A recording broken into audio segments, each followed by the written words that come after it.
Hi everyone, my name is Chingiz Tulyobayev. I'm a sophomore at the university. I'm studying computer science, and I'm a student for the class Computer Science 109. Today I'm going to show my work, which I did in terms of the project one. Let's start.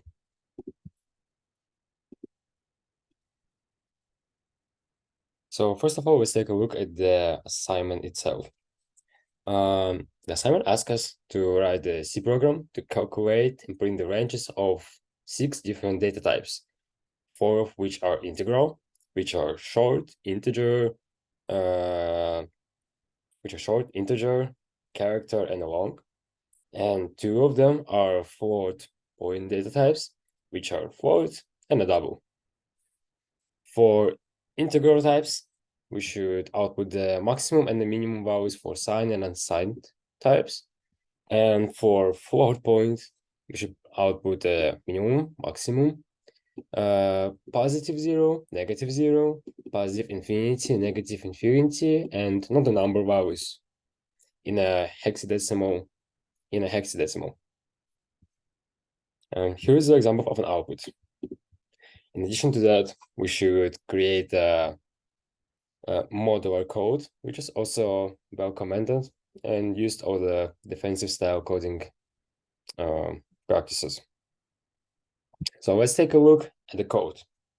First of all, I'd like to know that we only used standard IO library for this assignment, and we couldn't hard code any of the values. Here at the top, we can see that I use 6 different prototypes for every function I will use later. So for each of the type, I created its own function, which outputs the minimum values, maximum values, and all the other outputs that should be there. As you can see, there's the input, short, long, character, float, and a double. Let's take a look at the main function. We initialize 4 different variables. Let's take a look at the first one. It's a operator. So operator is a value, the character that we accept at the beginning. So it's kind of the type that we are going to work with. Initially, we prompt our user to enter the type, and after it enters, we validate the type. We validate the input, and if the buffer doesn't hold an input, then it's going to output -1, and our while cycle just will not start. Or if the input is valid, we go down with our code. We go, and another condition is that if we scan the first character, and if first of all, if the character even exists, and then we assign the value of character to the oper variable. So oper kind of holds the character name, and by this character, we can identify which type the user prompt and which type the user wants to work with. There are 6 different valid inputs for each type, for integer, short, long, character, float, and a double. And there is a default, which says that you input an incorrect data type, and it prompts you to enter the input again. So without generality, let's imagine we input integer. Then we go to int values function. And for int values, first of all, we calculate the maximum value that's possible for int. How do we do that? We just use the right shift. The size of int is the number of bytes that integer type consists of. So we multiply it by 8 so we can get the number of bits. And then we take off one of the bits. We kind of shift to the right. So we have 1. So we need to shift to the right and add 31 more bits. And for every size, we just need to shift to the right for the total number of bits decreased by 1, because we already have 1 at the beginning.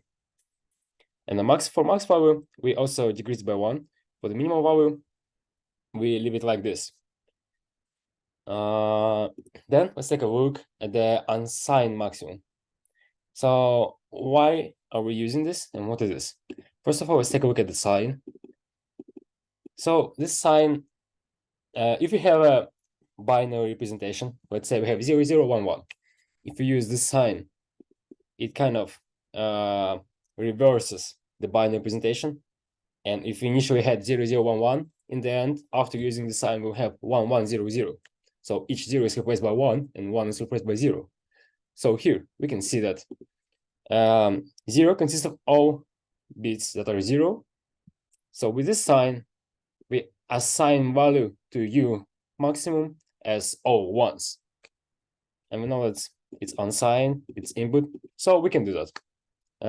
We don't have a sign, so we can put everything as 1 and it will create a maximum unsigned value. We repeat the same thing with a short, with a long, and with a character. For the floats and the doubles, it's a bit different situation.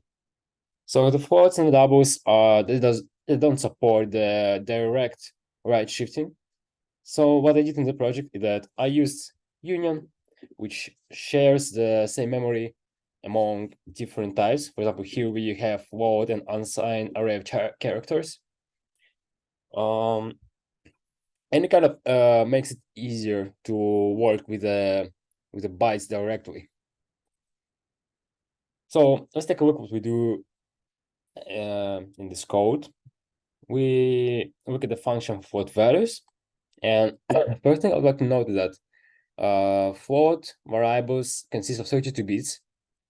First bit is a sign. It defines the sign, either it's positive or negative. Next 8 bits are define an exponent. So they form a number, and in the end, we take this number and subtract it for 128. And after we get the ending, like the total number, we get it to the degree of 10, 10 to the degree of exponenta, and multiply it by the number that we will get later. So the number we'll get later is called fraction part. And the fraction part consists of bits, and each bit defines the first bit defines the 1/2, the second bit is defined 2 times less, 1/4, and it goes so on until it is the end. And for every bit that is 1, it adds up according coefficient to just number 1. So let's say the first bit is in a fraction part is 1, the rest are 0. So we add 1 plus the coefficient that corresponds to the first bit, which is 1/2. So we have 3 divided by 2. And we multiply it by 10 to the degree of our exponenta. Yeah, that's pretty easy.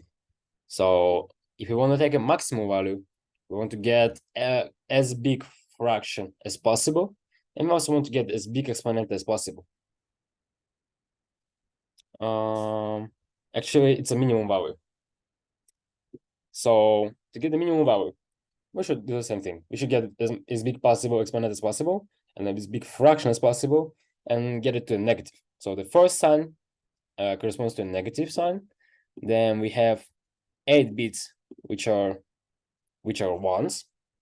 Then we have a 0, so that we don't have all of the exponent bits as ones, because that will cause a special case when we either assign this value to infinity, negative infinity, or not a number. And the rest ones are responsible for the fraction part. So there's a very good question that you can ask, that why is the first bit in the last byte?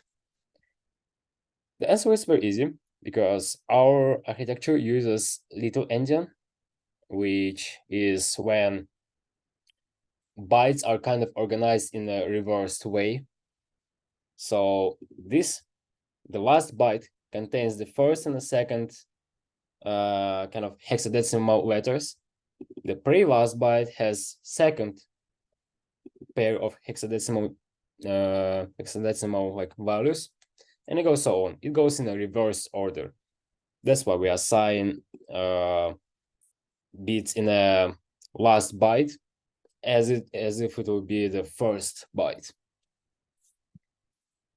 Then we do pretty much the same thing with the minimal value, except we change the value of the first bit to make the sign positive. And it's not a minimal value, it's a maximum value. I just need to replace the comment in the end.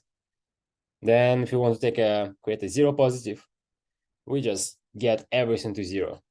And there is no problem. We just put every bit as a zero, because it doesn't need to have any exponent, it doesn't need to have any fractional part, nothing is needed.